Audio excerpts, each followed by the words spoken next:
안녕하세요, 리바이버입니다. 2020년 10월 저는 소렌토 하이브리드를 구매했습니다. 그리고 5년이 지난 지금 전면 디자인이 파격적으로 바뀌면서 기존 소렌토의 모습은 찾아볼 수 없을 만큼 큰 변화를 주고 있는데요. 그러다 문득 5년이 지난 지금 가격은 얼마나 올랐고 어떤 기능들이 추가되었는지 궁금해서 가격표를 비교하는 컨텐츠를 준비하게 되었습니다. 2020년 대비 2025년 소렌토 하이브리드의 각 등급별 가격은 얼마나 올랐을까요? 등급별 옵션이 많이 달라졌지만 알아보겠습니다. 프레스티지 458만원, 노블레스 504만원, 시그니처 487만원, 그래비티 491만원이 올랐습니다. 참고로 그래비티는 지금 X라인으로 이름이 바뀌었죠. 5년 전 대비 금액 증가율은 프레스티지와 노블레스가 113%, 시그니처와 그래비티는 112%가 올랐습니다. 그렇다면 이 데이터로 판단할 때 차량 가격이 정말 많이 올랐다고 볼 수 있을까요? 2020년 대비 2025년은 소비자 물가 지수가 116%, 생산자 물가 지수는 119% 증가했습니다. 결론적으로 상품성이 2020년 그대로라고 하더라도 가격이 116%가 올라도 소비자는 할 말이 없는 건데, 상품성이 좋아졌는데 각 등급별로 112%에서 113%의 증가율이라면 소렌토가 잘 팔린다고 해서 기아가 무작정 가격을 올리는 무리수는 두지 않았다라고도 보여집니다. 그렇기 때문에 꾸준히 많은 사랑을 받아오면서 월 평균 8,000대 내외로 팔리게 된 것이겠죠. 그럼에도 불구하고 최근 5년간 차값이 왜 이렇게 많이 올랐다고 느껴졌을까요? 실제로 최근 5년의 소비자 물가 상승률이 그 이전 5년 대비 올라서 그렇습니다. 2014년부터 2024년 통계를 보면 2020년 전까지는 최대 오른 수준이 1.9%였습니다. 그런데 2021년부터 2.5, 2022년에는 5.1을 찍었습니다. 코로나와 러시아 우크라이나 전쟁, 무역 전쟁, 기후 변화로 인한 농작물 생산량 감소 등 다양한 요인에 의해서 엄청난 물가 상승이 최근 5년간에 걸쳐서 나타난 것이죠. 물론 2022년을 정점으로 지금은 안정화되어 가고 있지만요. 자, 그래서 본격적으로 등급별로 어떻게 구성이 바뀌었는지 알아볼 건데요.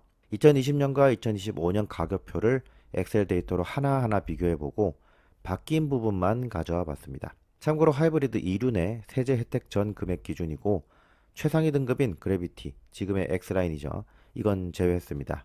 외관에 집중된 옵션이라서요. 파란색은 업그레이드, 빨간색은 다운그레이드로 이해하시면 될 것 같아요. 동일하게 제공했던 옵션은 제외했습니다. 기본 등급인 프레스티지부터 볼게요. 먼저 하이브리드 구동 모터의 출력이 3.5kW 상승했고요. 전방 충돌 방지 기능은 자전거 탑승자, 교차로 대항차, 정면 대항차까지 인식이 가능해졌습니다. 2020년 모델은 드라이브 와이즈를 선택하면 자전거 탑승자와 교차로 대항차 인식이 가능했죠. 차로 유지 보조는 2로 업그레이드 되었고 고속도로 주행 보조도 기본으로 적용되었습니다.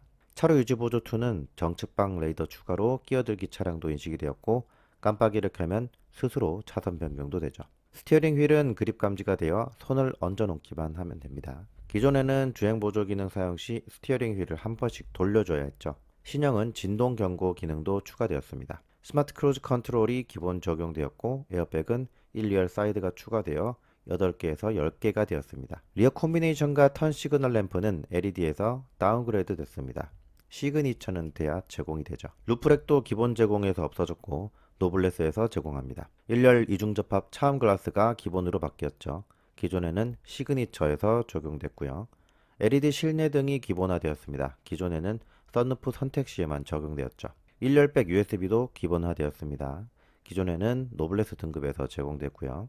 인포테인먼트와 공조 전환 조작계도 바뀌었습니다. 터치 방식인데 디자인은 깔끔하긴 한데 공조와 인포테인먼트로 바꿀 때마다 버튼을 눌러줘야 해서 작동을 위해서는 한 단계가 더 추가되었습니다. 이 사진이 기존 모델인데 물리 버튼이라 편하고 전환 조작계가 아니라서 빠른 조작이 가능합니다.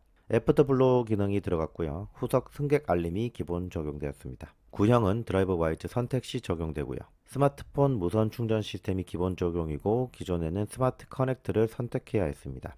외부 공기 유입 방지 제어와 운전석 자동 쾌적 제어 기능 기본 적용입니다. 기존 모델은 내비게이션을 선택하거나 시그니처 등급에서 지원했죠. 12.3인치 내비게이션이 기본 제공됩니다. 기존에는 8인치 디스플레이 오디오였는데 이렇게 생겼고요. 그래도 컬러 디스플레이에 안드로트와 애플 카플레이를 지원해서 나름 쓸모있는 화면이었습니다. 마지막으로 무선 소프트웨어 업데이트를 지원합니다. 기존 모델은 내비만 업데이트 되었는데 현 모델은 차량 전반의 주요 전자제어 장치들과 연계된 차량 기능의 업데이트도 가능합니다.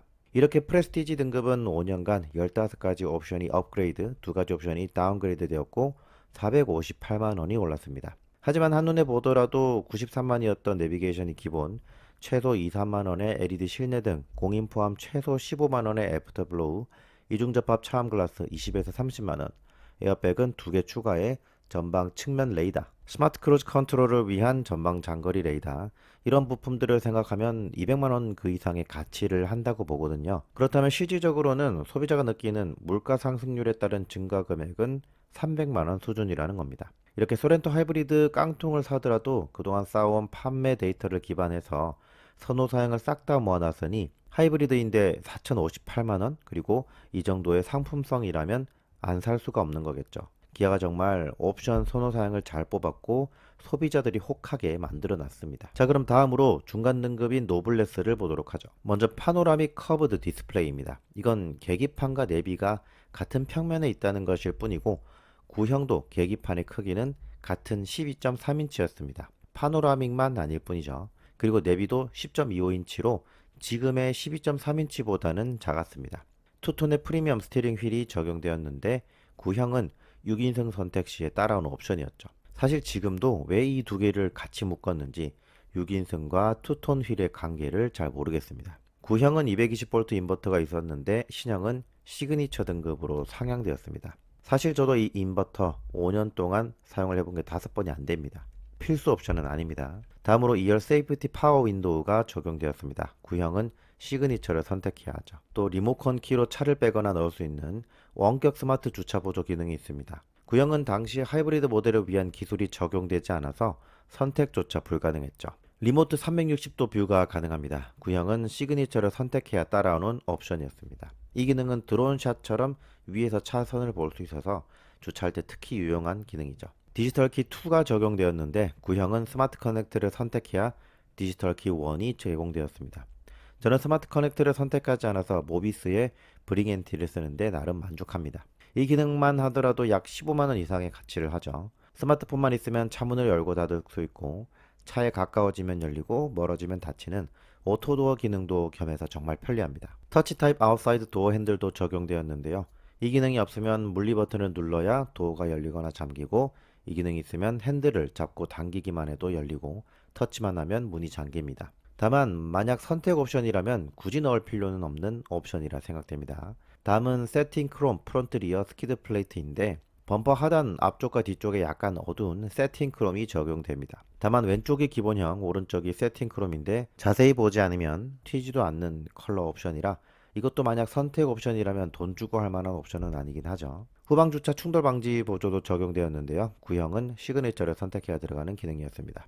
마지막으로 측방 주차거리 경고가 적용됩니다. 다음은 시그니처 등급입니다. 후진 가이드 램프가 추가되었습니다. 후진 가이드 램프는 밤에 멋지기도 하고 보행자의 안전에도 좋은 기능이긴 하지만 있으면 좋고 없어도 크게 상관없는 옵션입니다. 2열 이중접합 차암 글라스가 적용됩니다. 구형은 선택조차 할 수 없죠. 전동식 틸트와 텔레스코픽 스티어링 휠이 적용됩니다. 메모리 시트와 연동되어서 2명 이상의 운전자가 교대로 운전한다면 좋은 기능이지만 필수는 아닙니다. 마지막으로 운전석 4웨이 전동식 허리 지지대, 동승석 전동식 허리 지지대, 운전석 전동 익스텐션 시트가 구형은 시그니처 등급의 기본 제공이었는데 신형은 컴포트 옵션으로 빠져 있습니다. 신형은 게다가 허리 지지대가 에어셀 타입에 에르고 모션 기능까지 더해져 편안함은 더하고 장거리 운전 시에 피로를 덜어주기 때문에 장거리 주행이 잦다면 추천할 만한 옵션입니다. 네, 이번에는 이렇게 2020년 대비 2025년 소렌토 하이브리드의 각 등급별 가격은 얼마나 올랐고 옵션별 상품 구성은 어떻게 달라졌는지 알아봤는데요. 전반적인 변화를 볼 때 가격이 많이 오른 것은 사실이지만 실속 있는 선호 사양을 프레스티지에 집중해서 꾸준한 수요를 이끌어낸